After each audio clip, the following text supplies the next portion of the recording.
Would you kindly desist from eating ice lollies inside the TARDIS? Well, I'm very sorry, but I found it in the TARDIS freezer. Plus it has 3 colours and looks like a rocket. It's quite pretty, really. So what's this, then? Zoom. Zoom? It sounds like an ice lolly. I wonder. Well, it seems to be some kind of video communicator. Yes, that's the way that people in the 21st century will talk to each other remotely. Oh, I see. So if someone uses the password, they can then communicate with us. That's jolly clever. And here's the first one coming through now. I can't hear him. Good grief. Yes, we can see you. Now, we can't hear you yet. Turn it on, old chap. Turn it on. Click the microphone button thingy. That's right. Press internet audio. That's right. Oh, dear.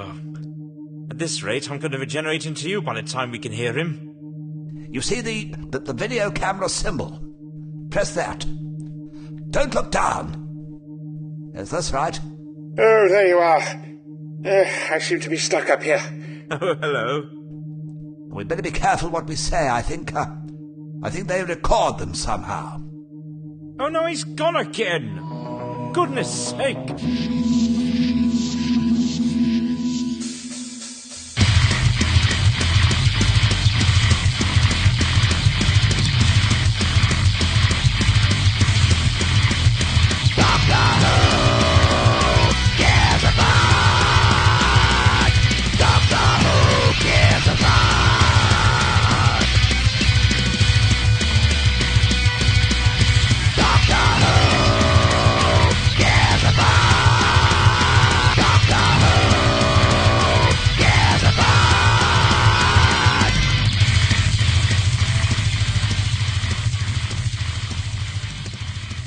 Hello, and welcome back to Doctor Who Gives a Fuck, a drunken Doctor Who podcast for the end times. This is JB in Chicago. Chris in Springfield. And this is Sean in Austin. And how are we all doing tonight? I'm ready to eat my fingers. No, I had bath salts. They're wonderful. I'm not hungry at all, actually. I had a nice big dinner, and I'm enjoying a beverage now, and getting to talk about Doctor Who, which I've actually been watching a lot of the last couple days. So, Hey, I actually put on an episode this week. I actually watched some Doctor Who this week. As did I.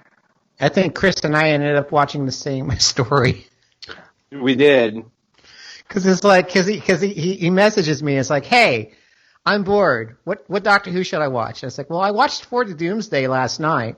I was like, I don't want to watch that. And it's like, okay, I'll watch it. I asked you guys, and you said For the Doomsday, which is not one of my favorite episodes.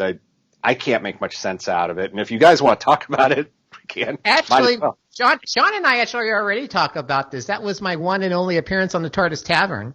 Yeah, really? yeah. I think I listened to that, but it's been many beers ago. Yeah, I don't remember what we said about it, frankly. I've been working from home, of course, and I have a little portable Blu-ray player. And so I decided to just sort of pick a story at random and then watch from there on. And the story that was picked was State of Decay. So I end up watching, while I'm working for the Doomsday. And it does not hold up. I'll tell you that much. I don't know what the hell that was about. I don't know what was it. It's like there's like 1 billion people on the ship, and Monarch is Monarch was really giving me Donald Trump vibes this time around. Yeah. He even kind of looks like him. Yes. Put the stupid yellow wig on him, and here's one thing that always hangs up with me, like the iconic moment from that is like the Doctor floating around out in space to get to the TARDIS and doing this little cricket ball trick, which is just really nothing about that was correct physics wise. But who expects that? But what I don't get is I've watched that episode at least 3 times now, at least. I get it. Tegan gets in the TARDIS. She starts hammering some buttons and manages to get it to dematerialize, and you don't really see where she ends up going. And then all of a sudden, she's outside the ship, like just right outside the ship, and somehow they know that. Like, if there's some way they figured that out, I apparently have missed it. Okay, you must have walked out, because there's a scene where, like, I think it's in episode 4, where the Doctor is being led back to Monarch's room, or Monarch's throne room, and he stops and he looks out the window, and the TARDIS is like right outside the ship. I must have missed that. Okay. And wow. I'm guessing that that Tegan didn't do a damn thing. The TARDIS is like, okay, I'm fed up with this stupid woman trying to I'm just gonna work. I'm just gonna like quits. Yeah, it's the hostile action displacement system. The HADS. Yeah. Plausible. Well, I don't remember much of it. It was playing in the background, obviously. It's just the scene where she runs into that, screaming into the TARDIS counts. It's like, girl, you've been to hell and back by now, and this is going to be the thing that makes you, crack. It's just so funny. It's just hilarious. Though, I buy that with her character, though, because she had, like, one of the most traumatic TARDIS entrances ever. She's on the way to a new job, and her aunt gets shrunk by the master, and then she gets thrown into this trans-dimensional box bullshit, and then the guy that's with her gets killed when he falls off a fucking radar dish, and it's, I mean, by her third, I believe this is her third story. Mm-hmm. I mean, it makes sense that she should be pretty much stark raving mad by this point. So I can buy it. I can buy it was hammy acting, but yeah, I can buy her just taking a screamer back to the TARDIS. I mean, there's only so much that you can take. I mean, I'm certain that all of us had at one point during this pandemic. We're in like the 8th or 9th week of this now, and at some point we're going to be like, "Fuck, we're all fucked. Everything's fucked. We're never going to get out of this." Mm-hmm. Fuck, I certainly had that moment at least a few times. But, the rest of the time, I'm just trying to focus on my own. I can't focus on what's going on in the world. I just got to focus on what I'm doing. Oh, yeah. I got in trouble yesterday because I fucked off to the garage and drunkenly planted potatoes. Yeah, which you videoed on Facebook. I did. This is a true story. So why did you get in trouble? Because the kids were inside sleeping. Oh, man. The wife was upset about it. She's like, you can't leave them alone in the house. I thought it was okay. I told the older one, I'm like, I'm out in the garage. If you or your brother have a problem, just yell out the back door. I'm out there. But the wife wasn't comfortable with it. And I get her point on it.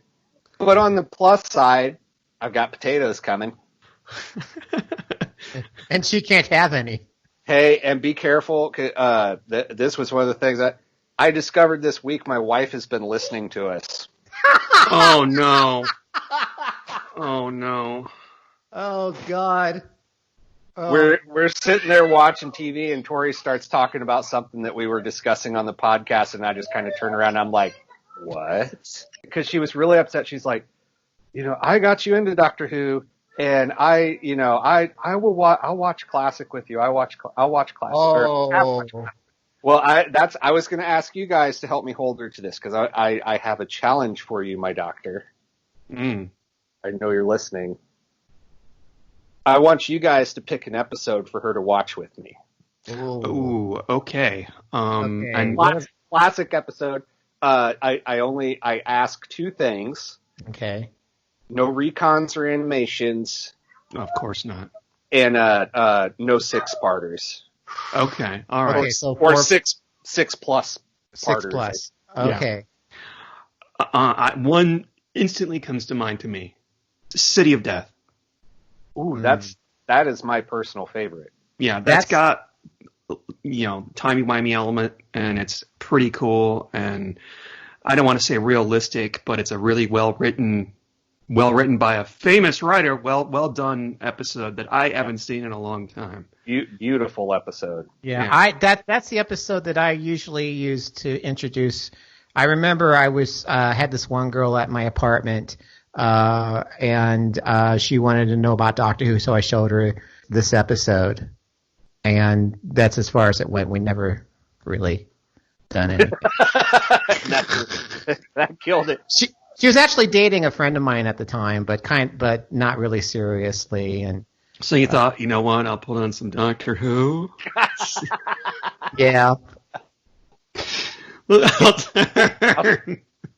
Set in Paris. If City of Death don't get her, it wasn't meant to be, man. Yeah, exactly. That's right, man. Exactly. Toss her off the curb. Or you can really test your wife's, what's the word I'm looking for? You can really test patience. Yeah, you can really test her patience. I test that daily. By showing her a 3-parter like the Happiness Patrol and see how long she lasts. Dear God. No. No. I think you got to be a bit of a seasoned veteran to find any joy in that. I like that episode personally, but I do too. If that was the first classic episode, she has, as she's pointed out, watched. I don't think she's watched a full story, but she's watched a few episodes. But she's not. I would down Miss Patrol. It would definitely City of Death. I really do think City of Death, or maybe Caves of Androzani. No. That's like consistently rated. Like that wins a lot of fan polls. And yeah, stuff. but Cherish Jack does get really rapey with Perry. Yeah, and that's I don't think true. But I mean, if you knew the kind of stuff my wife typically watches, that's not going to put her off. Okay. She likes dark soap opera, violent. She watches stuff that I'm like, this is too much. Yeah. She's the one that watches the violent, disturbing stuff that I would go to. She has Sallow on Blu-ray. Probably. I don't know what that is, but maybe. Okay. Well, we don't have a Blu-ray, but Doc, if you're listening, you are sentenced to watch City of Death with your husband. It's not a sentence. It's a event. Walk in the park. It's a walk through Paris. When I had this idea, I figured JB would be the compassionate one and pick try to pick a really good episode, and I thought Sean would be like Gunslingers. No. Okay, so I've got a story I'd like to share with you guys. Alrighty. I, of course, as you know, I'm no longer part of like Doctor Who fandom, and that would be like Twitter and Doctor Who fan pages on Facebook. Although, you know what, I am part of those, but I don't post anything. But fucking Twitter. All right, I am myself and 2 other former Doctor Who podcasters who shall not be named. We share a sort of a Facebook chat group, just like the 3 of us kind of do. We call ourselves the 3 Who Drool. And one of us likes to kind of go on the internet and find things that are going to piss the other 2 of us off. So he went to Twitter. Give me a moment here to pull it up on my phone. I had it. Here we go. He went to Twitter and found there was a gentleman we'll just call him Gavin. Okay. He posted a picture of I forget what it's called. Not the thing that the Time Lords took out of the TARDIS from the third rematerialization circuit. Okay. Oh, yeah, DMAT circuit. Yes. Yeah. So he's got a picture of that, and he says every Doctor Who fan should know what this is, and if you don't, well, tut tut. Okay. All right. Well, okay. Kind of snotty, but whatever. Okay. Was the guy who posted that? Was that Joe Biden by any chance? No. And so this was retweeted by Stephen Shapansky. Oh, yeah. Who said, yes, it's a gatekeeper. They fucking love this phrase, gatekeeper. Yeah, they do. Okay. And Gavin says, how is it a gatekeeper? Now, Stephen Shapansky has nothing else to do with this conversation. Stephen Shapansky just threw this out and kind of just let this guy now, get eaten alive. So Gavin says, "What is it? How is it a gatekeeper?" Well, there's a social justice warrior. Her name is Deanna Turnbull, and she explained from the Urban Dictionary. She says, gatekeeping, Urban Dictionary. 1, when someone takes it upon themselves to decide who does or does not have access or rights to a community or identity. 2, use it, blah, blah, blah, blah, blah. All right? So Gavin says, oh, I see, but I'm not gatekeeping at all. I've always thought the notion of being a true fan of something is nonsense. My post was rather tongue-in-cheek. I would expect most fans to know what a dematerialization circuit is. And then she says, your expectation carries with it a set of preconceived ideas of what a fan should be and should know. What's important to you as a fan is not universal, and you should avoid judgment and assumptions. And he responds with, it's really not that serious. It's just a post about a prop from a TV show. Yeah. Well, I'm glad you've never been deliberately excluded from enjoying something, but gatekeeping is a real thing, and your tweet makes it goes on for another page. At this point, you similar threads. I actually saw that photo. I don't know who reposted it. I just yeah, whatever. At this point, someone should have Gavin should have just piped in with the lighten up Francis gif. Yeah, I mean, it's just it's just, you just put a stupid tweet out there, like, if you don't know what this is, then tut, whatever. And then Shapansky has to throw, gasoline and light a match and to have this woman come after him. It's just like, let people just enjoy their fandom, whatever they get out of it. He wasn't saying anything, nasty or racist or homophobic, and everybody has to jump on him like piranhas and to, explain to him what something is and how he's doing that and how he's wrong. And the thing is, it is a fandom, and if you're going to voice your opinions and shit on it, there is kind of an expectation that you have a certain level of competence in the subject matter. Mm-hmm. And it's not, and I've been in conversations with people that, it's like, some guy who's watched most of the Tennant episodes, and that's pretty much his Doctor Who experience, is sounding off about, some wider topic of the show. And then when I cite 5 episodes that prove him wrong or, whatever, I'm accused of being a gatekeeper because, it's like, well, you're just saying I'm not a fan because I don't know blah, blah, blah. And it's like, I'm not saying you're not a fan. I'm saying you don't know what the fuck you're talking about. You can be a fan, but, if you're going to give commentary on, general subject matter in the show, at least become competent in it. Mm-hmm. It's not an unreasonable expectation. Yeah. And I don't expect people to know a dematerialization circuit by sight. Sure. I'm certainly not going to let that be, the end all be all of whether or not you're a fan or a true fan or what the fuck ever. I mean, it could be a fucking butt plug for all we care. No, but at the same time, if you don't know what that is and you're commenting on the Third Doctor era, you probably should shut the fuck up. Because should you? I mean, so maybe they don't know what the dematerialization circuit is. Maybe, unless they're passing themselves off as a John Pertwee era expert, then let them. I think probably some of the most refreshing takes on Doctor Who are from people who don't really know anything about it. I mean, I used to follow Neil Perryman's Wife in Space blog, and just the stuff that Sue was coming up with watching these episodes. It's like, she was watching him from a point of view that we no longer have because we're deep in this shit. Mm-hmm.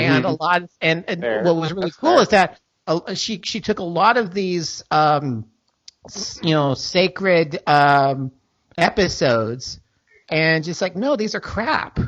These are absolute crap. I was actually talking about cheating on podcasts.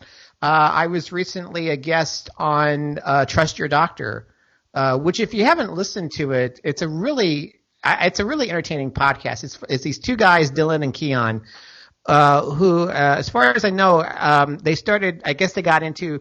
Dylan got into the new series, And then he convinced his friend Keon to watch with him from the very beginning. And they've actually just finished watching all of the Doctor Who episodes.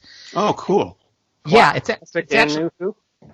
yeah, everything. Yeah, they actually just finished with Jodie's last season, but they've watched the whole thing.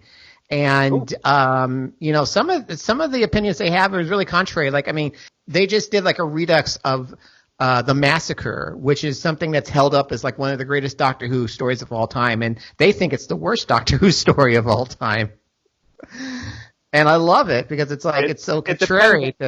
It depends on what criteria you're judging it by, but if you're going by production and whatnot, yeah, it's pretty bad. There's really nothing to go by for the production because it's all recon. It's a recon, yeah. Yeah. And as a sci-fi story, I mean, it's a pure historical, and they did the Doctor twin thing, which is very cliche and all that. But as far, I mean, the subject matter, especially for its day, was pretty edgy. It's not a great episode, but it's a good episode. I think some people, to be cool, will tout certain episodes that are universally hated. Mm-hmm. There's a certain podcaster who is on a very popular podcast with all women, who is from Scotland, who thinks that the Time Monster is the greatest thing in the world. And, I understand that somebody could think that. It's possible that somebody could think that. And mind you, I don't think she thinks it's the greatest Doctor Who story. They're putting words in her mouth, but she likes it and she hates when people rip on it. But I really think that she's just saying it so that she can be cute and so she can be different. Well, I mean, we are talking about, fuck it, I'm going to say, if you're not going to say the name, I'm going to say the name. Lizzie Borden, I mean, Lizzie Miles. Or is she going by Elizabeth now? I don't know. I don't know.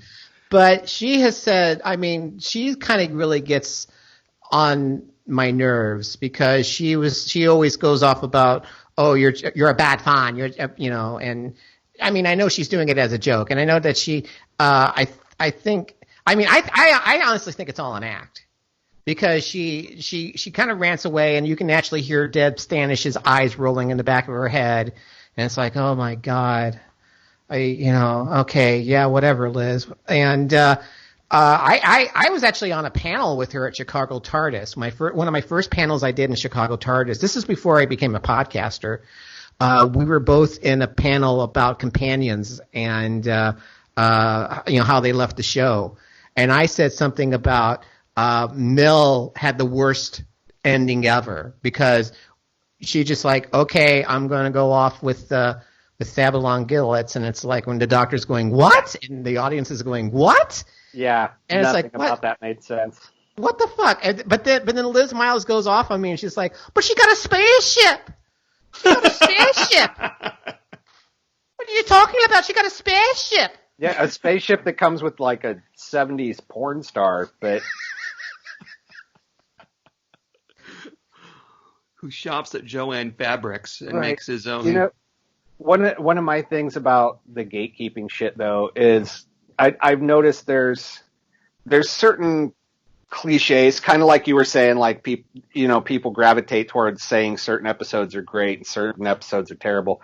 Like one of them that irritates the crap out of me is people who are largely almost completely new Who fans, have watched little or no classic. All are of the opinion that, or most of them, I shouldn't generalize too far, I guess, but it seems like a lot of them are all in agreement that Colin Baker was the shittiest Doctor. And I almost universally find out that these folks have never actually watched a Sixth Doctor episode. And I kind of feel like before you take such a hardcore stance on something like that, you should probably at least try to watch it with an open mind. I mean, if you just think he's crap because everybody else on Twitter says he's fuck off. At least watch a few episodes and then make up your mind. And there's massive problems with the Sixth Doctor era, but all that aside, I love Colin Baker as the Doctor. I think he's pretty good. Any faults were not really his. I get kind of defensive about that, and I get accused of being a gatekeeper.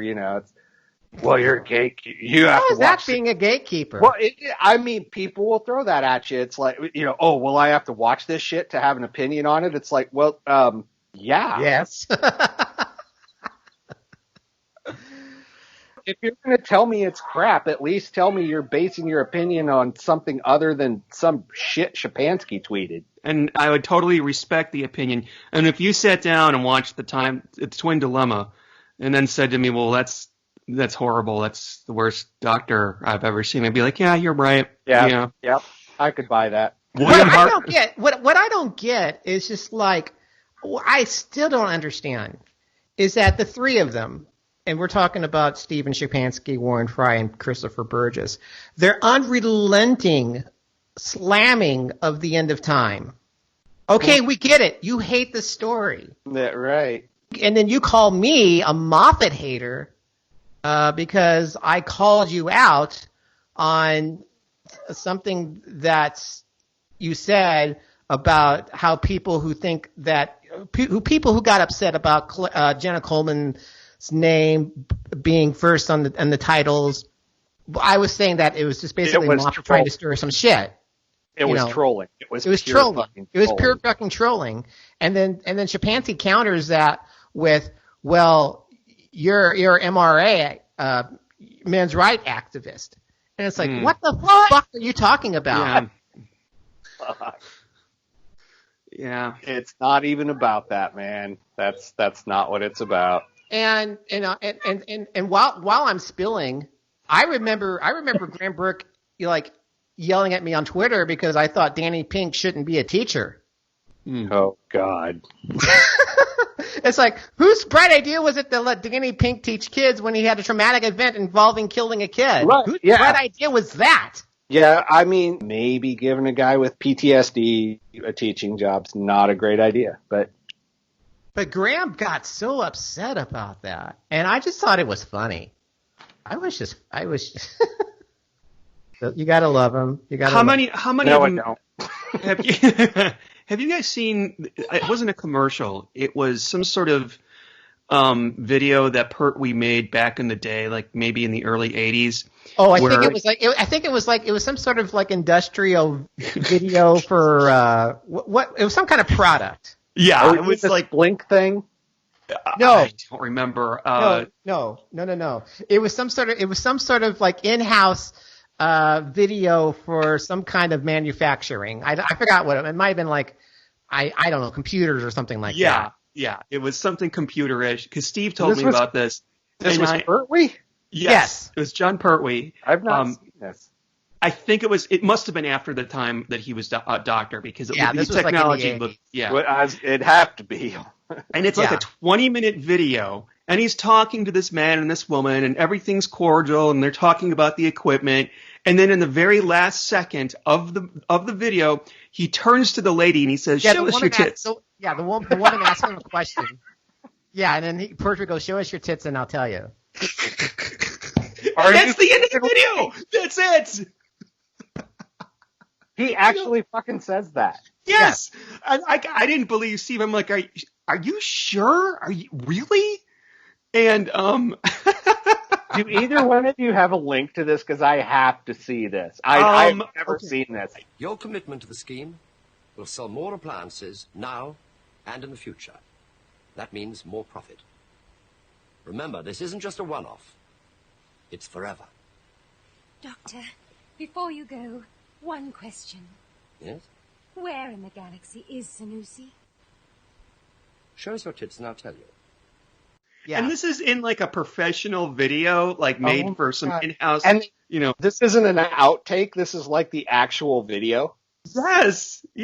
Okay. Wow. This is shit. Wow. Yeah. It's actually 4 minutes long, 4 minutes and 2 seconds long on YouTube, and I think it says John Pertwee as the Doctor corporate video. Yeah, that is kind of unusual way to end a corporate video, and that was probably really not called for. But but then you had all this whole glom of fans who want to basically cancel John Pertwee. The whole thing about cancel culture. Oh yeah. You know, we got to erase John Pertwee from the whole of Doctor Who now because he, asked the woman to show her his tits. I'm not condoning that or saying it's a thing that should be done in any way, but you can't apply 2020 standards to a 1975 zeitgeist. It's like in that day, that kind of behavior was accepted. It's not right. It's not ethical. It's not good, but it was accepted then. People took it for better or for worse. That doesn't necessarily mean he's a terrible person. It just means he was a fairly normal person in that era. Yeah, absolutely. I agree. I am shocked that it's like a corporate video, though. I mean, it's not like you're going to see Porky's at the movies or something like that. I've never seen that movie, but I mean, that says more about corporate culture in the 1980s than anything else. Well, my mom was a legal secretary, and for Christmas one year at their Christmas party, they hired a fucking stripper. I mean, come on. Oh my God. I was told stories about the law firm that I used to work for used to have these Christmas parties, and like the president of the company would bring out like two different gift boxes for you to like draw from. One was like a regular gift box, but then the other one was like a black box, and it would have like sex toys in it. Oh my God. Wow. Yes. I don't think that would work too well today. No, it wouldn't.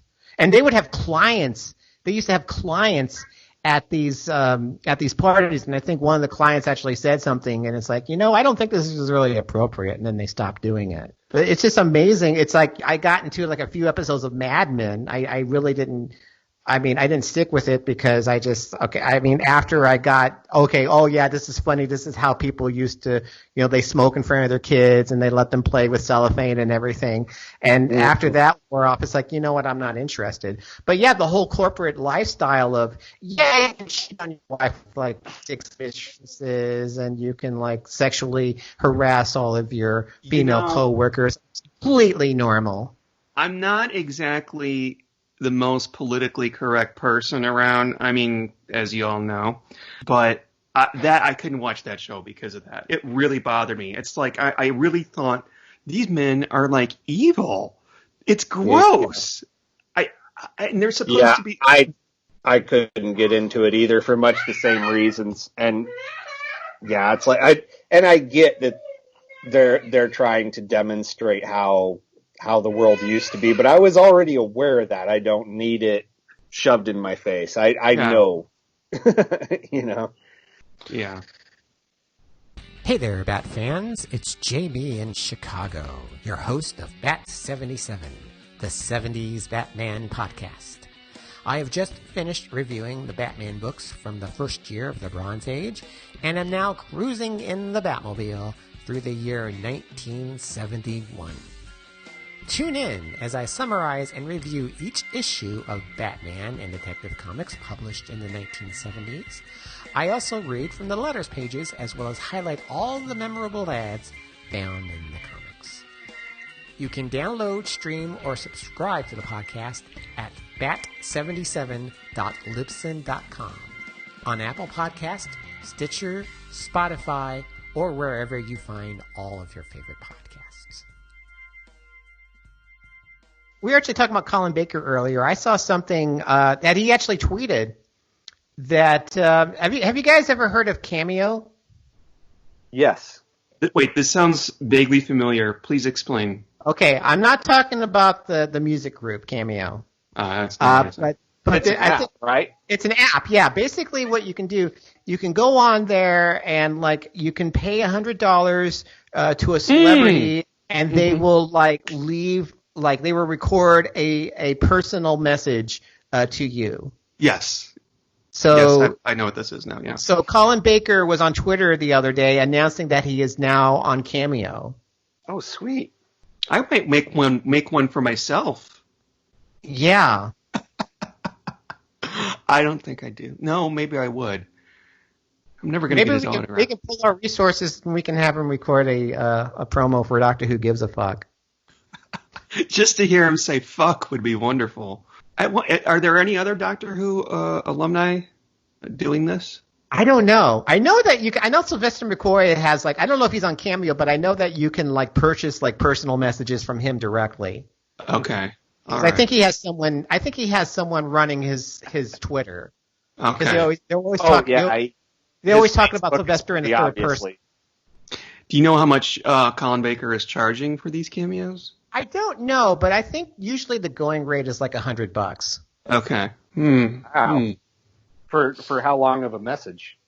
I think probably like 30 seconds to like a minute. Wow. That is one expensive blowjob. But if it lasts 30 seconds to a minute, it must be really good. That's usually how long I last. I feel like if that's the price, I'm going to get my money's worth. Like, I'm going to script this shit.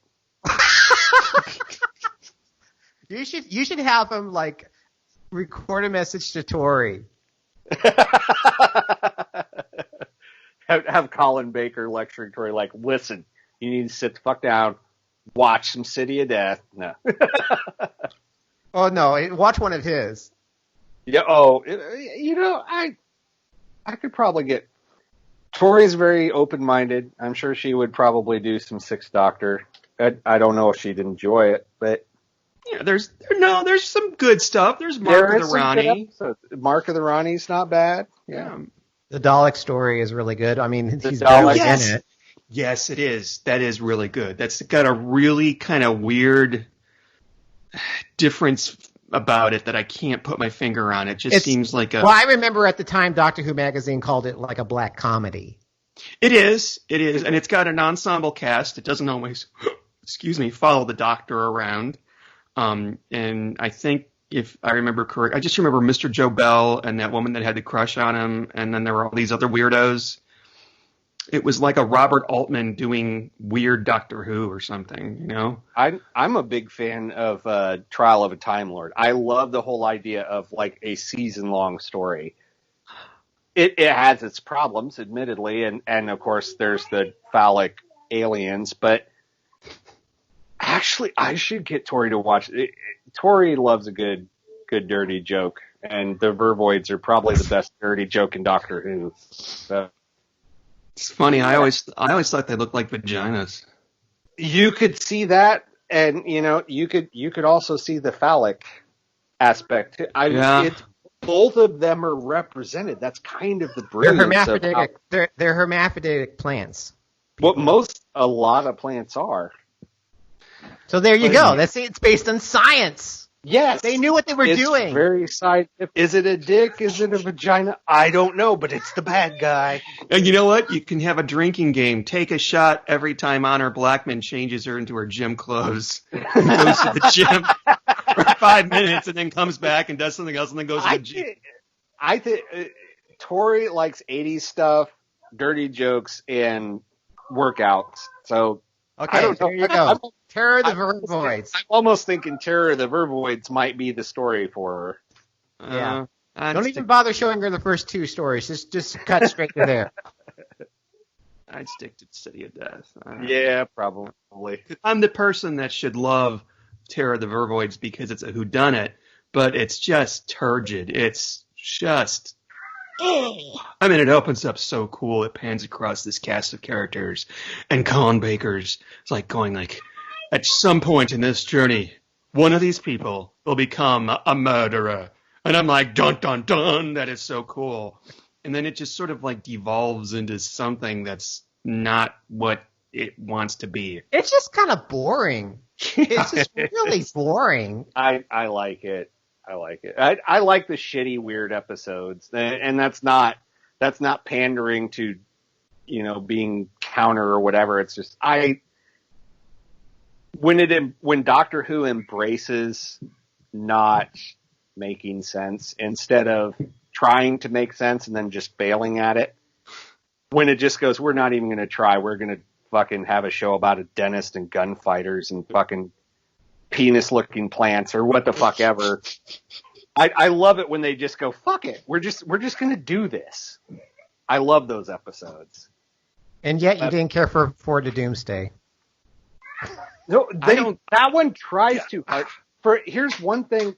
Explain to me why the hell it's even called Fort of Doomsday. Yeah, I'm still trying to figure that out. What the hell does that have to do with anything? Well, they had 4 different quote-unquote tribes of people that they were bringing with them to Doomsday. I don't know. And there were also like 4 days. I thought it was actually more than that, but we only got to see 4. Oh, okay. I don't remember. Yeah, and I thought it was like the 4 TARDIS people, the Doctor, Anissa, and Tegan, and Adric, and I thought it might have been them, or I think they were supposed to be like 4 days away from planet Earth. So it's a very open-ended. I don't know we'll just call it For the Doomsday. So I was going through them, and I got to Arc of Infinity with Tegan's gay cousin, and no, seriously, I just get such a gay vibe off of the scene where they go and they're gonna sleep in this like sewer or whatever it was. A mausoleum. It's a mausoleum. That's right. It looks like a sewer though. I'm sorry. And seriously, it's like, and y'all are gonna pretend you're not gonna fuck in there. Yeah, and he actually says, "Are you gonna sleep with your clothes on? Right. At least take your boots off." Anyway, and I was ashamed to say that something went wrong with the DVD at the beginning of part 4. So I had to go and buy a new one. I know that's not really interesting, but I hate that because there's a flaw in my robot DVD. One of my DVDs from the Battlestar Galactica set is broken. It's like the end of series 3 where like shit's really happening. Like when they discover the final 5 they discover 4 of the final 5 sidelines, and it's in the fracking ship, and Gaius Baltar is on trial, and Kara Thrace comes back from the dead, and it's like a set of really fucking intense and excellent episodes that we can't watch because the fucking disc is broken. How much does it cost to buy a new set? Well, I can probably find it used at Reckless Records, but of course I can't go to fucking Reckless Records because of the fucking pandemic. Yeah. So if we can ever go back to used record stores, if they ever open up again, maybe I can just find a used copy of season 3 of Battlestar Galactica fairly cheaply and just buy that. Seriously, call the store. A lot of them, from my experience, are accommodating if you can get a hold of them. But call them up and be like, "Hey, do you have this? And can we do a drop off kind of thing?" Most of them are. I'll add that to the list. That's the list of like 1,000 things I actually need to figure out. I actually did figure out finally how to switch my television from 4:3 ratio to 16.9. So you can watch Doctor Who in its pure format? Yes. Oh, you heretic. I can't believe in all this time. That would drive me fucking crazy if I wasn't in the proper format. Oh. The Colin Baker looks even more wide. and a lot short. I got to be honest, I don't even. But then so does Perry. Perry looks a lot, parts of Perry are a lot wider too. So. You mean like her arms?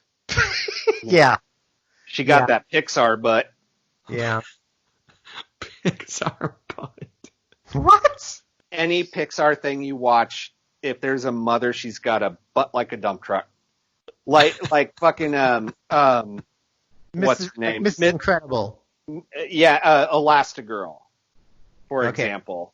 And I'm not knocking it. I love it, actually. Yeah, we know, Chris. All right, I got something here. Some bit of news here. This is kind of old news here, but we're getting this multimedia event from BBC, which reminds me a lot of Star Wars: Shadow of the Empire. It's something called Time Lord Victorious, and it's going to be like a series of books, video games, audios, and escape rooms. Yeah, I don't think I'd want to go into an escape room. I don't care if it's Doctor Who theme at all. I think I would just be clawing my way out of get me the fuck out of here. Same. It's like I'm gonna punch somebody and break a wall. I don't care what I'm supposed to figure out here. I won out. I don't get how they're like doing this all at the same time. Did you say video games, escape rooms, books, and CDs? And audios. And audios. Yeah. It's like a multi-platform sort of release. I mean, they did this with Star Wars. There was a thing called Shadow of the Empire, and it was supposed to take place between Empire Strikes Back and Return of the Jedi. And there was a novel, there were comic books, there were video games. I don't think there were audios, but there were toys, and it was just basically like it's basically a scheme to get people to spend money on Star Wars shit, right? And commercially milking the shit out of one story, basically. Right. So this is supposed to be featuring the 10th Doctor after the events of the Waters of Mars, where he goes nuts and he's like going to be Time Lord, what's called Time Lord Victorious, and he's just basically he goes back to the beginning of time. Well, according to the copy here, they have announced the first 2 books, and he goes back to the dawn of time, and he goes to fight this race called the Katara. Mr. Kata. Epstein's mother. But these are supposed to be creatures at the dawn of time that determine what the lifespan is for all life forms. Like, I guess they like rubber stamp them. It's like, okay, you're only going to be living this long. You're going to be only living this long. And the 10th Doctor don't like that, so he's going to put a stop to that. And supposedly, like, the 8th and 9th Doctors are going after the 10th Doctor and trying to stop him. Okay, that's interesting. So a couple books, but what does that have to do? How are they? And there's going to be audios, and they're all going to be about this 10th Doctor era that we haven't seen? Yes. And there's going to be an escape room as well? Yes. Okay. I guess with Daleks, yeah. The thing is that there's... This kind of sounds like the 10th Doctor is the bad guy? Yes. Okay. Yeah, because like the cover, one of the covers of the book has him in the Time Lord robes, and he's looking like really I've seen that, yeah. Fucking emo. Yeah, that's what I called that era of him being. No, Matt Smith did that too, but they were both emo. But isn't Big Finish doing shit like this all the time? They are. I mean, they're a part of this. They're going to be involved in this. But I mean, this is all like done by the BBC, and I have to question why now. And is it because of the very lukewarm to cold reaction that Series 12 got? I've been reading things. I've been looking at things. I've been listening to things about how the 13th Doctor merchandise is just not selling at all. No one's interested in buying any of this shit. So I guess they're going back to the well and like, okay, well, let's try. Okay, we know you guys love 10. We know you guys love David Tennant. Yeah. We know how we know that you love how he gets so fucking emo. So we're going to, and then, I mean, why now? Yeah, I know. I kind of understand why now, because it's like, well, fuck, we're in a pandemic here. We got to find shit I mean, who knows when they're going to start filming Series 13? Right. So I just find it interesting that they're doing this. Yeah, I think, I agree. I think the interesting thing is I'm not going to buy or listen to any of it. I've got enough shit to buy and worry about nowadays. None of it's going to be Doctor Who. Unless it's those Eagle Moss figures. I've got a few of those, and I think I'm going to get some more. It kind of reminds me how the irony that The Walking Dead wasn't able to finish shooting its last season because of a virus. I love that. The irony. I have no opinion, really. I have nothing that I can say positive or negative about that. I feel like I would have to wait and see what it is. No, I already know what it is, but I'm like, I just feel like we've already seen dozens of things that Big Finish has pulled out of its butt, some successful, some not so successful. Actually, most of them successful. I think the Donna and 10th Doctor stories are really good, and people love those. Those were good. Yeah. Those were good. And, I just, nothing surprises me when they pull something new, but JB, what you said makes sense. Nobody wants to buy an action figure of Graham or Yaz, so we got to make them buy something else. Oh, There's got to be some good action figures for the 13th Doctor series. Come on. Well, I think they actually announced they're going to put out a Yaz and a Ryan doll and a Jadoon doll. Oh, okay. All right. Or not doll, but an action figure. Sorry. Yeah, I was going to say, JB, they're not dolls. Dolls. I'm a little drunk right now, so that's you have okay. to excuse me. I want to have like a giant spider from that Donald Trump episode. Oh, that'd be kind of cool. Even though, I kind of like that episode. I think I'd rather have a giant spider from Planet of the Spiders. Okay, so we were talking Big Finish here. This just actually came through the day on the Doctor Who News website, and I think I sent you a message regarding this, that Eric Roberts is coming back as the Master in a box set for Big Finish. And all the kids rejoice. Right. No, didn't he already come back? And I thought there was Missy ones, yeah. Or the there was. I never bought it and this was kind of one of the things that pushed me away from Big Finish. They had one of the 8th Doctor sets that was supposed to feature like every incarnation of the Master that's alive. Like it was supposed to have John Sim and Eric Roberts and Derek Jacobi and Missy, and who else is out there? Who am I missing? Jeffrey Beavers. Jeffrey Beavers was supposed to be in there. And like basically every surviving Master plus River Song plus Jenny plus the Paternoster gang. And it's this was like a 4 Wait, so we have like 2 Jennies there? Yeah.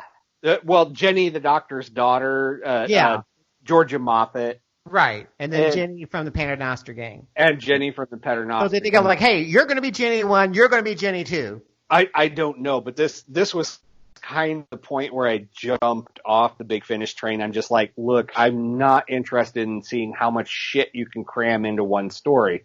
They used to make, I mean, they're kind of guilty of frequently just throwing shit at the wall and seeing what sticks.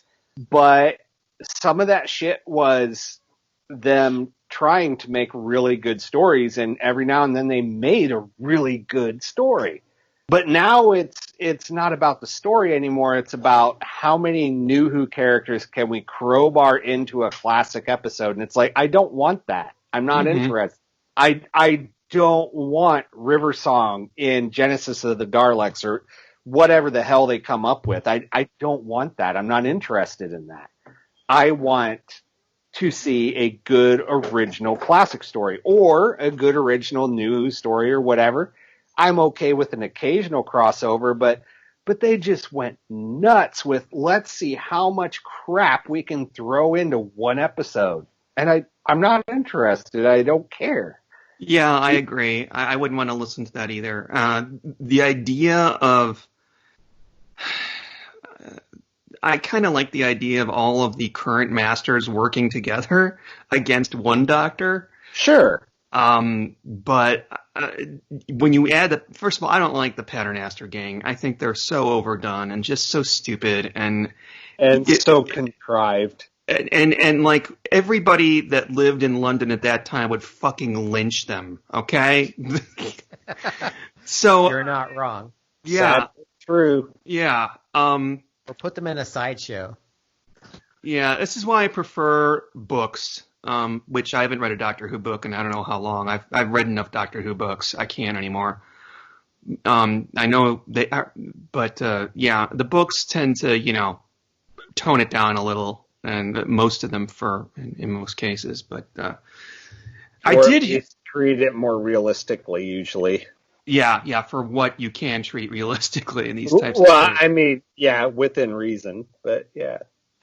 I heard a treatment for a book that somebody put out, and this is when I'm thinking of all the Masters working together, that there was a villain it was supposed to be like a heist or a robbery where there were like 12 robbers, and they were actually 12 different incarnations of the same Time Lord and working together, and that's what the story was about. So it was a little bit like, does this sound familiar? Did I maybe mention this before? No, I've heard that story. And they were using crinoid pods to like hijack people and banks and stuff. And I think I read it in one of the I Who books that was a proposed treatment for a book. And I was like, that is awesome.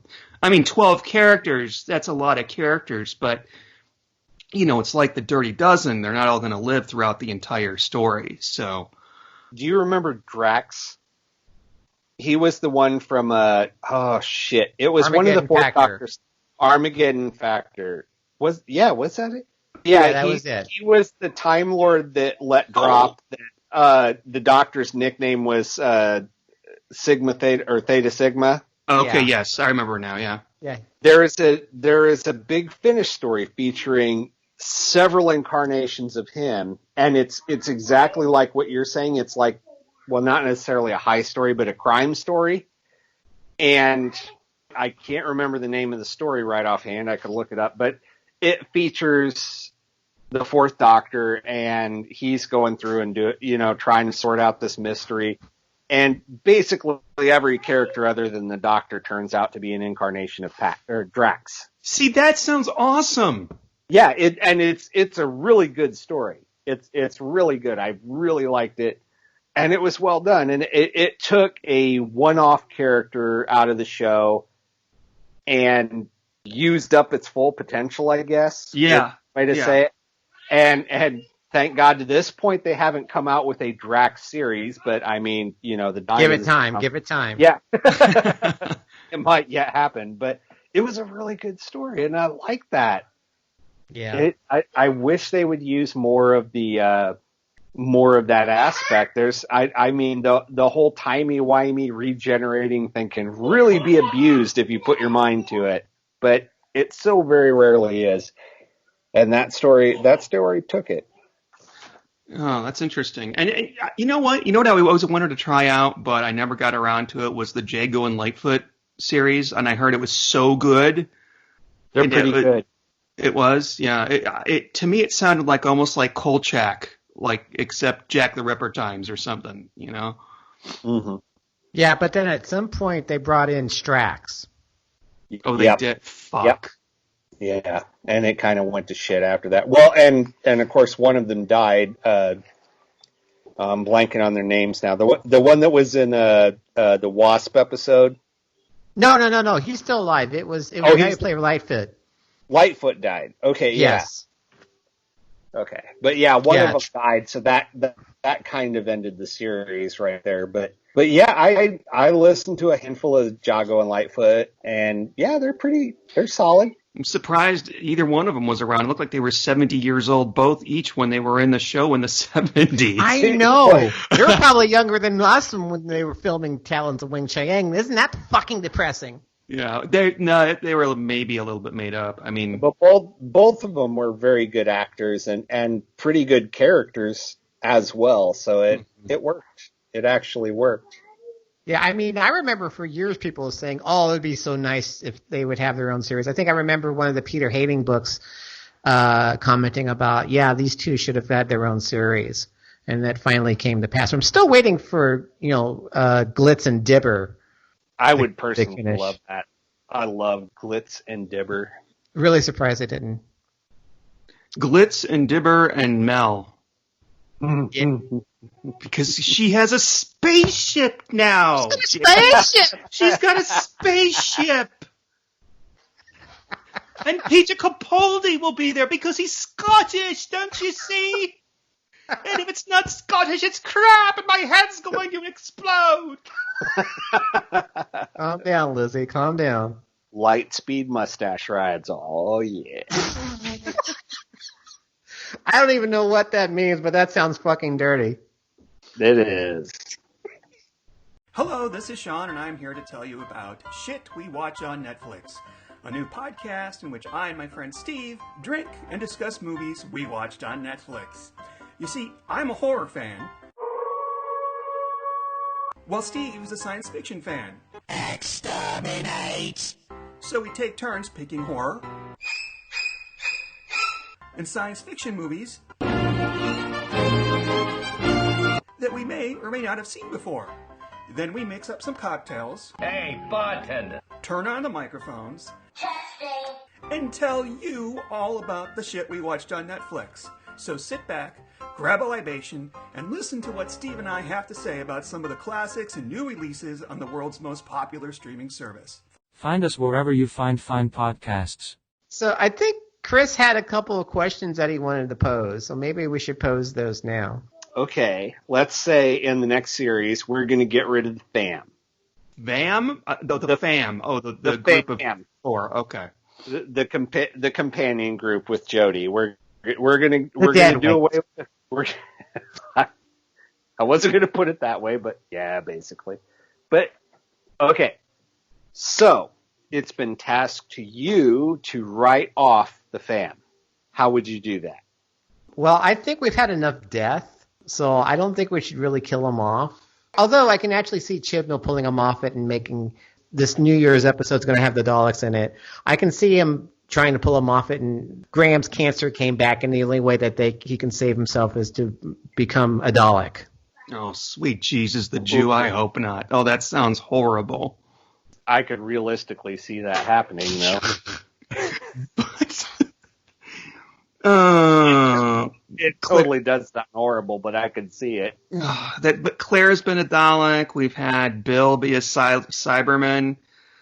I think it's going to be revealed that through his travels and through some whatever, Graham has developed, he has Time Lord DNA inside of him, and he regenerates into a midget, transgendered African-American who will, be with the Doctor from now on or until, foreseeable future.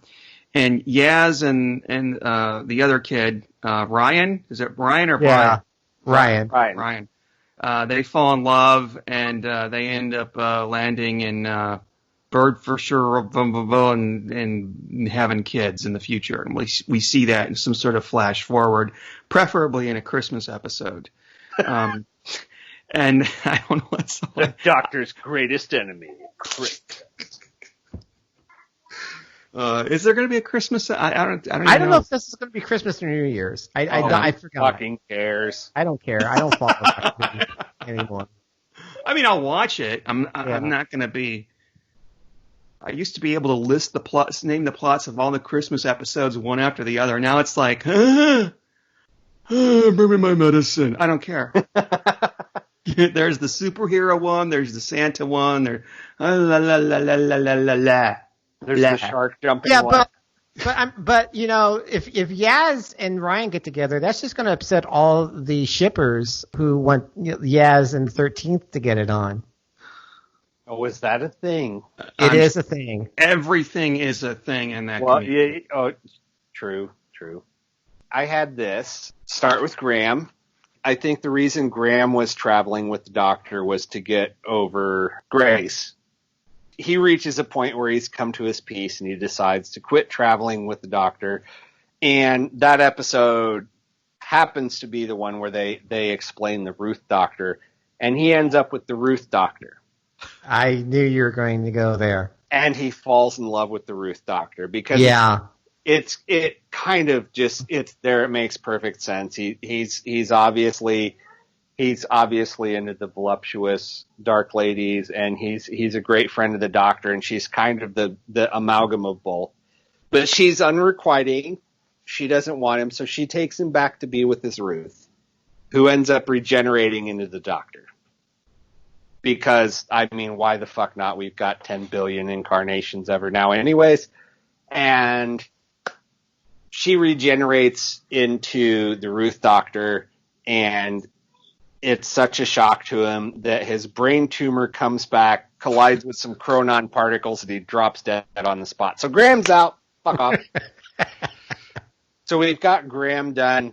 Yaz dies in a undercover. She ends up in Michigan doing an undercover thing with reopening protesters. And in the effort to maintain her cover, she dies boofing meth. Okay. That is really fucking dark. That is dark, and it gets darker.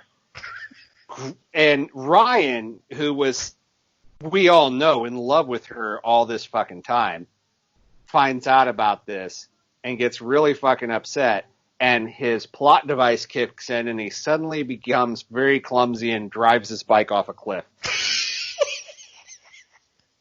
And they all fucking die. So did you come up with these while you were playing with your Doctor Who action dollies? Because it's the kind of stuff that I would make up when I was playing my Star Wars and my He-Man and my and they all died.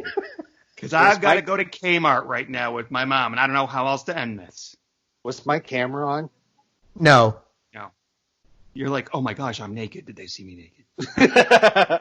In that case, no. No, I was not playing with my toys. Okay. I was always smashing my Luke and Leia together like they were fucking, and of course that was before Return of the Jedi came out. I would do that with He-Man and Teela, because they all wanted to tap that. Oh yeah, everybody did. The one woman that you have on your franchise, No, sir. No, there was Evil Lynn as well. She was basically the same thing, except she dressed in all purple and black instead of white and whatever it was, rust brown. And she was bald, too. She was? Oh, yes. She was Skeletor with tits. Let's face it. She was always on the TV show, but I was never able to get, like, the action figure. And I was always, like, little gay boy. Okay, I've got Teela. She's never even on the show. But what about Evil Lynn? I really like Evil Lynn. Teela was on every episode. What are you talking about? She was? Yes. Yeah, pretty much. Yeah. Okay, I'm sorry that I'm not remembering. I remember Man-at-Arms. He was Duncan. They were very familiar. Duncan, yeah, I think we should. He was always there. And then they had to invent. I can't fucking believe I'm talking. I'm sorry, I'm drunk. And then they had to. What was the little Orca? And then Orko. And then Orko. Big yeah. O. The Big O. And so they decided to. That came out in the show, so they had to have an action figure of him, and they had one of those zip things that you zip through him, and he'd spin around all over the place. And I was thrilled. And my parents would say, well, you got all this in the closet. You should keep it for when you have kids. Oh, God. Oh, no. Well, it might be worth something someday. No, you don't understand. Take all this and put it back in the closet. Yeah, when I moved, it just all went in the garbage. It went in the garbage. I had a Castle Grayskull. It's gone now. And I have no desire to. I had one. I schlepped like all my Star Wars toys from when I was a kid, when I moved to Chicago, and then when we were moving out of our apartment, when we bought a condo, which was a stupid mistake. But when we bought our condo, I was like, you know what? I really don't feel like schlepping this around. So I actually just gave it to this collectibles, this toy collectibles store, Quake Collectibles in Chicago on Lincoln Avenue. And I think the guy just gave me like a $10 certificate. Wow. And I ended up using that to buy a couple of Buffy the Vampire Slayer action figures. Oh. But I mean, I kind of wish I still had it, but I just wouldn't have the room for it. And I was saving it. I was honestly saving those toys. It's like, yeah, I'm going to give these to my kids, and they can have those, because they're going to be, I'm their dad, so they're going to like Star Wars, or else I'm going to fucking disown them. But I ended up never having kids. Thank God. Yeah, but realistically, if you did have kids, they would be playing with the same toys that not He-Man or G.I. Joe probably, but Star Wars, yeah, for sure. Yeah. Although they probably would think the new Star Wars stuff is better than the old stuff. I have speaking as the only breeder in the group. My wife Doc saved some of her old toys, including. And I'm not making this up, She-Ra toys. Oh my gosh, yes. Yes. Some of this shit, I kid you not, is probably worth decent money on eBay or what the fuck ever. But she passed it on to the kids, and she lets them play with it, and they love it. Oh my God. River plays with her old She-Ra toys. I used to be into He-Man and Transformers, and all my toys went to the graveyard a long time ago. You used to. I remember I had one of those. She had really cool villains in her collection. I remember I had Hordak. Some of them were just so. I'm talking about He-Man and She-Ra. Some of them were just so like there was one I remember called Moss Man, and he was covered in green fur, and he smelled like, the forest or whatever. And I'm like, that is so cool. And there was Skunkor. My friend had Skunkor, and he was just basically a fucking skunk guy, and he smelled like a skunk. They had every thing. There were. Remember Fakor, which is basically like a blue He-Man that Skeletor created to be like a He-Man twin? Yes, yeah. I do remember that. He was a blue He-Man, and he had on an orange Skeletor suit. And so you could mix and match outfits, which I did not do because they had to wear their own outfits. God damn it. Sorry, I don't know how we got off on this little bunny trail. I don't know, but I tell you what, Chris, if your kids get tired of the She-Ra toys, I know a couple of podcasting friends in Chicago who would probably love to get those off your hands. No, I'm sure, and Tori is well aware that these things are worth money, and she doesn't give a damn. She doesn't care. She gave them to River to play with, although River just informed me she doesn't care. So she's like, I don't play with them. Okay. Yeah, Lauren Fates, if you're listening right now, I can just imagine you going, damn, I want those. Oh, she tuned out a long time ago. I'm sorry, I don't know this lady. I hope so. Jeez. I can't imagine her listening to this. Although she is still one of my likes on Facebook for the Doctor Who Gives a Fuck Facebook page. Oh, really? Oh. That was back when she was on. When it was back as when it was still through 37, and she was actually on the show quite a number of times. So I think, I don't know. I mean, I think Yaz would stay. She's going to stay with the Doctor for a little while. And I think she's just going to end up joining like the Space Corps or something. She's going to finally be able to be a police officer. She can wear like the funny hat, or maybe she'll join a new version of Torchwood. I could see that. That's very believable. You know why you think that? JB? Because that's basically what Martha did. And Martha is black, also a person of color. Oh, so you are projecting Martha on Yaz. Oh, no. Exactly. That's exactly what is your conservative agenda bleeding through into Doctor Who. But she is the way they portray her. She is like the pro law enforcement character. She's the cop. Literally, she's the cop. Yeah. But actually, JB, I think that's a really good prediction. I could totally see them doing that with her. You know what I'm interested though? Graham I can't remember the actor's name. He's leaving, right? Yeah, I think both he and Ryan Tolson Cole are leaving the show. Okay. Are they going to be able to have exit episodes, or did they quit like in between seasons? I think they're supposed to exit at this Dalek episode. Okay. I think that's when they leave. So it's quite possible that I think they'll just end up back on Earth. Maybe something dramatic will happen, and both of them will leave together, like Barbara and Ian. However, and this is so sexist, I'm sorry, I cannot see a Doctor and female companion for long. I think they're going to pick up a male companion. Well, I think that ties into what Chris' other question is.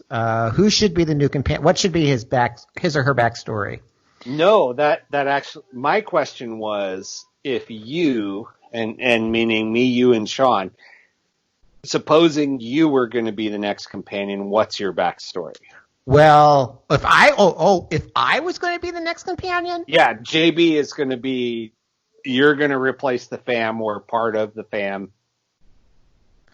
I'd probably be a snarky podcaster, and she'd be materializing in the middle of a fucking recording session, and she's going to be like, you don't know what you're talking about. I'm going to show you things that's going to blow your mind.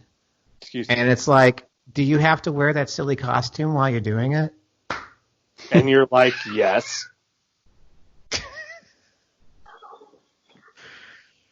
Wow, this is a really difficult question. I like the question, but it's very difficult. And I think that it's time for the Doctor to have a nerd at, well, JB kind of what he said, but maybe not like... Not a gatekeeper. No, you know what? I want to be somebody from the past, like from the 1920s, who is from Tennessee, but we're not going to go all Milton Dill. We're going to be, a little bit more realistic. And who doesn't understand PC culture or anything like that? Oh my God, that would be horrible. Maybe we won't want that. No, I want it to be. I don't know, somebody from Earth's past, not Earth's present or future. Somebody from I can't think about it now. I'm drunk. Ask me tomorrow morning. Yeah. I actually took the question as if I had a chance to write the new companion. The person would not be from present day Earth at all. As far as taking someone from the past, I don't think they're going to do that because this incarnation of the Doctor likes to wipe their memories. Yeah. Yep. So I say let's have an alien, perhaps make it an artificial life form. Nardole? No, not like fuck Nardole. No, thank you. No jokey sidekicks. But okay, so let's say this Dalek story had a Movellan, and there's this one Movellan who got separated from the collective, and it doesn't really know what it is and is really confused, and so the Doctor takes it in. And I think this is something. I mean, and this is something that Shill would do to really piss off the haters. He would cast a trans actor to play the Movellan. Right. You mean sort of from Star Trek 7 of 9, the Borg that isn't quite a Borg type something thing? Like that, yes. I mean, they're supposed to be purely robotic, but this one, I guess, got its circuit scrambled. So maybe something like that, but casting a trans actor with the corn rolls. I don't know if you really want to cast a 20-something young man or another female. Cast someone who's trans, probably someone who's going to be non-white. I like it. What would be your choice, Chris? I was the conscientious Michigan protester that was present when Yass offed herself boofing meth, and I was going to take her place. How does that even make sense as far as the plot? Why does it have to make sense? God damn it! It's like they couldn't get her to come back to act in the show, so they had to write her off. Well, I don't know. They found someone. They put her in a Yaz wig. Leave the girl. It was Chris in the Yazwig, and he's like, I like it. No, I don't. Yeah, I don't know. I like your idea, JV. I like the idea of bringing in a trans. Because that way you take. Well, I mean, if they can, trans, so that it's. I don't know. I'm really probably going into really unsafe territory here, but something that's neither he or she, something robotic, something that will take any kind of sexual tension away from the show, because we've had too fucking much of it. Remove it. Yes. The new series has been way too much about sexual tension. Wait, the new series has been too much about sexual tension? I mean, wait, are you talking about the seasons? Is it 12 and 13 that we just did, or is it 11 and 12? I can't remember. To be fair, the last couple seasons less so than the previous, but okay. But I mean, everything prior to that has been all about the companions snogging the Doctor and whether they are or aren't, or why they are or aren't, or blah blah blah. And even when it's not, you have all these fucking shippers who want 13 and to fucking get it on. So let's have a character where that's not even possible. Where if you're gonna ship it, then Oh, they'll ship anything. I'm sure they've shipped That's- no. Shaw with Graham or something like that. Sean is exactly right. Yeah, they'll ship it anyways. That's gonna happen. Yeah, they're probably 11 and handle shippers out there.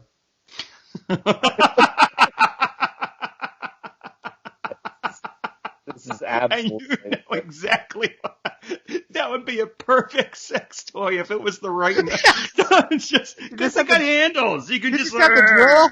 You just have to drill a hole where his mouth is, and you're all set. You know he needs the room. I've seen it in pictures.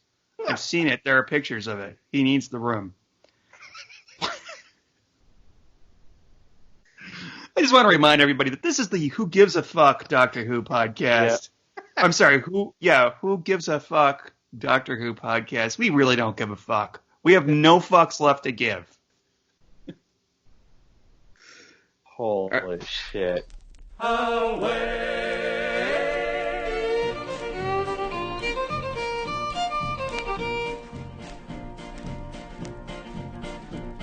There was a buxom country maid who lived in Abercar, who liked the simple country life she led upon her farm. And though she loathed the farm, she had a hankering for boats. As she liked to reap the wild wind, so she liked to sow her oats.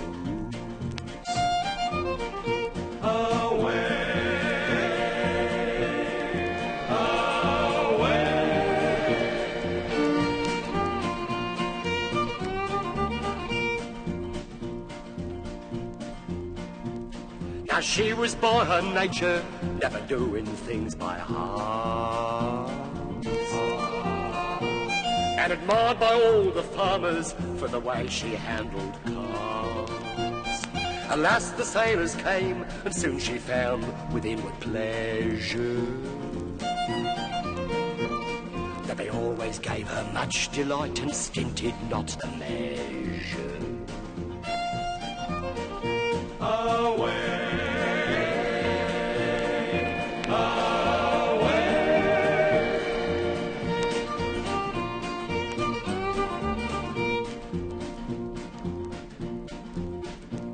She left the fields and farms to make her living up in town,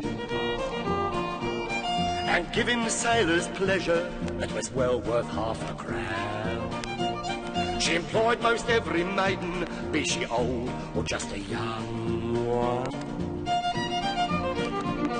And though she was in charge, she was always working under someone.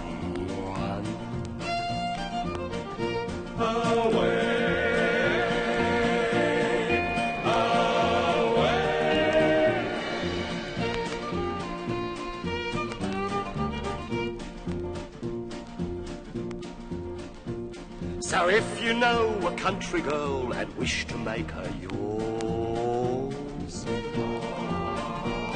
don't let her meet a sailor or she'll likely change her course.